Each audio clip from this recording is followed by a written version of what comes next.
ఏలూరు జిల్లా ప్రభుత్వ ఆసుపత్రిలోని శానిటైజేషన్ సిబ్బంది నిరసన తెలిపారు.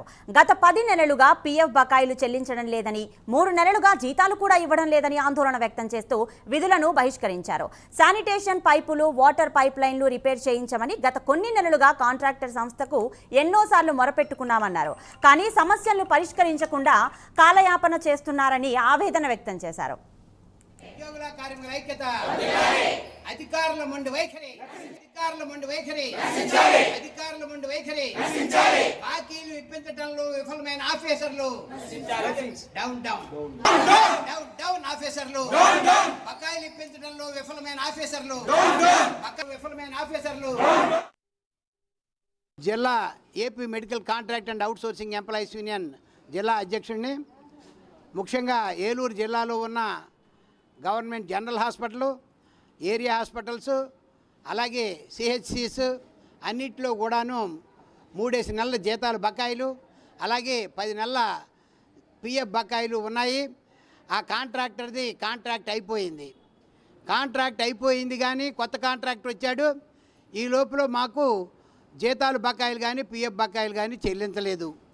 మరి కొత్త కాంట్రాక్టర్ వచ్చిన తర్వాత మేము అడిగినట్లయితే మేమేం చేస్తాం, పాత కాంట్రాక్టర్ని మీరు ఎందుకు వాళ్ళు మమ్మల్ని క్వశ్చన్ వేస్తారు. అందుగురించి అని చెప్పేసి మొన్న మేము director of medical education, secondary health director గారికి, అలాగే డిసిహెచ్ఎస్కి సూపరింటెండెంట్ గారికి, అన్ని హాస్పిటల్ సూపరింటెండెంట్స్కి కూడాను ఈ రోజు నుంచి పని ఆఫ్ చేస్తున్నామని చెప్పేసి మేము లెటర్ రాయటం కూడా జరిగింది.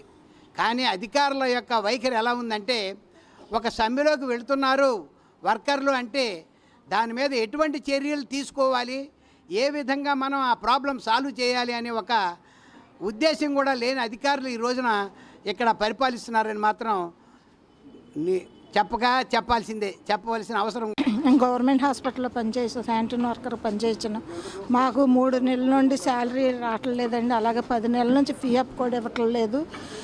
ఎన్నిసార్లు అధికారుల దగ్గరికి వెళ్ళి చెప్పినా కానీ ఫోన్ చేసి 1 నెల మాత్రమే శాలరీ వేపిస్తున్నారు, తర్వాత వేయించటం లేదు. మళ్ళీ యథాస్థితికి వచ్చేతను పని మాత్రం చేయించుకుంటున్నారండి. పనిలో కూడా హాస్పిటల్లో పైప్ లైన్ లేవు, షింకులు లేవు, ఆ వాటర్ లైన్ లేవు, మాన్యువల్స్ పూడిపోయిన వాటిని మాత్రం ఎవరూ పట్టించుకోవట్లేదండి. మేము చేయటం లేదనేసి మా మీద అధికారం చెలాయిస్తున్నారు. వాటి గురించి చర్య తీసుకోవాలని కోరుచున్నామండి. అలాగే ఈ హాస్పిటల్లో మాకంటూ ఒక గుర్తింపు కూడా లేకపోకుండా అయిపోయిందండి. మేము ఎంత చేసినా సరే చేయలేదు అన్నమాట.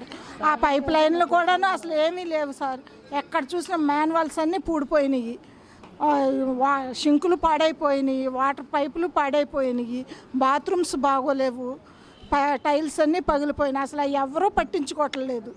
కానీ మా మీదే, చిన్న స్థాయిలో ఉన్న వాళ్ళ మీదే వాళ్ళు చేస్తున్నారు. అలాగే మాకు 3 నెలల నుండి శాలరీ కూడా లేవండి. శాలరీ ఇప్పించవలసిందిగా